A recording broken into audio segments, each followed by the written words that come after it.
Exercise 7.2 का आज हम फोर्थ क्वेश्चन करेंगे। जो हमने पिछली वीडियो में वो हमने पहले 3 क्वेश्चंस को अच्छे से डिस्कस किया था, तो आज हम फोर्थ क्वेश्चन स्टार्ट करें। ये क्वेश्चन जो हमने पहले 3 क्वेश्चन किए हैं उसमें से थोड़ा सा अलग है, क्योंकि आपने पहले सेंटर के कोऑर्डिनेट्स निकालने सीखे हैं ना, जो लाइन को डिवाइड कर रहा है या कोई 3 पॉइंट्स 3 ट्राइसेक्शन हो रहा है तो उसके कोऑर्डिनेट्स कैसे निकालते हैं।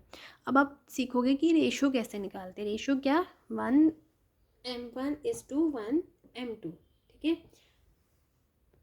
तो स्टार्ट करते हैं। मैं स्टेटमेंट जो वो बुक से रीड कर रही हूँ। क्या कह रहे हैं कि find the ratio in which the line segment joining the points. Ratio find करनी है जिसमें लाइन सेगमेंट है एक, है ना, और लाइन सेगमेंट बनाओ। फिर लाइन सेगमेंट बनाते हैं, ये कुछ इस तरह से लाइन सेगमेंट है। लेट इट बी ए, ये बी, है ना, और यहाँ पे रेशोज दे रखी हैं। वो क्या है, ये, ठीक है। और बी की जो है वो है 6-8, ठीक है। तो उसको अब डिवाइड कर रहे हैं पी पॉइंट। उसकी रेशो दे रखी है -1/6, -1 और ये 6, ठीक है। आपको रेशो निकालनी है। तो इस क्वेश्चन को इस तरह से, इन क्वेश्चन को इस तरह से किया जाता है कि जो रेशो है ना वो k:1 मान ली जाती है, कि m1 k है, m2 क्या है, 1 है, ऐसे सपोज किया जाता है।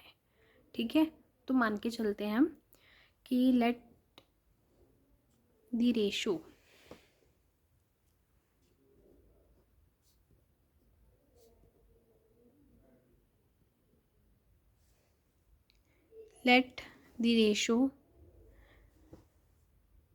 k:1, ठीक है। तो k:1 मान लेते हैं। अब यहाँ पे क्या होता है कि कोऑर्डिनेट्स आपको दे ही रखे हैं, है ना। तो आप जो सेक्शन फॉर्मूला वो कोऑर्डिनेट्स निकालने के लिए यूज़ करते हो, बट कोऑर्डिनेट्स तो ऑलरेडी आपको दिए हुए हैं, तो इसको इधर रख लिया। फिर m1 होता है सेक्शन फार्मूला में, और m2 होता है। m2 क्या है, सॉरी, x2 होता है, वो 6 है। फिर उसके बाद क्या होता है प्लस, जो कि होता है m1 m2, ये रहा, इनटू में x1, ठीक है। तो x1 क्या है, 10 है। डिवाइड किससे करते हो आप, k+1 से करते हो, ठीक है, k+1 से। यहाँ पे कोई कैमरे में प्रॉब्लम है, ठीक है, तो बार बार ऊपर नीचे हो रहा है, पता नहीं क्यों। तो अब हम इसको सॉल्व करते हैं। -1/6 इज इक्वल्स टू, ये 6k हो गया, ये +10 हो जाएगा, ठीक है। तो ये k+1, देखो बेटा, ये आपका हम किसके लिए निकालते हैं, ये x के लिए निकालते हैं, है ना। तो ये भी आपका x है, तो मैं इसको इसके इक्वल पुट कर दूँगी। ये दोनों अगर x है तो इसका मतलब क्या हो जाएगा कि 6k जो है +10 k+1 वो इक्वल है -1k, ठीक है। तो इसको क्रॉस मल्टीप्लाई करेंगे, 6k+10 इज इक्वल्स टू -1। -1 के साथ जब आप k+1 को डिवाइड करोगे, सॉरी मल्टीप्लाई करोगे, तो देखो ये नेगेटिव क्या हो जाएगा, प्लस माइनस माइनस ये 1, ठीक है। तो अगर इसको इधर लेके आओगे तो ये 7k बन जाएगा, है ना। और अगर आप ये तो 10 है ही, इसको इधर लेके आओगे तो ये, चलो यहाँ पे मैं आपको बता देती हूँ कि ये -1 है, उधर जाके ये नेगेटिव का हो जाएगा।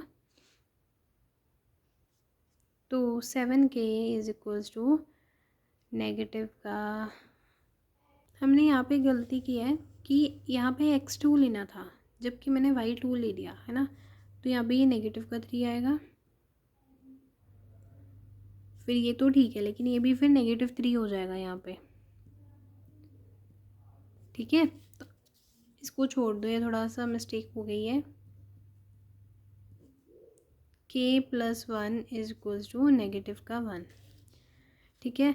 तो अब इसको सॉल्व करोगे, क्रॉस मल्टीप्लाई करोगे, 6k -3 इज इक्वल्स टू, तो ये -k -1 हो जाएगा, ये उधर आके 7k हो जाएगा।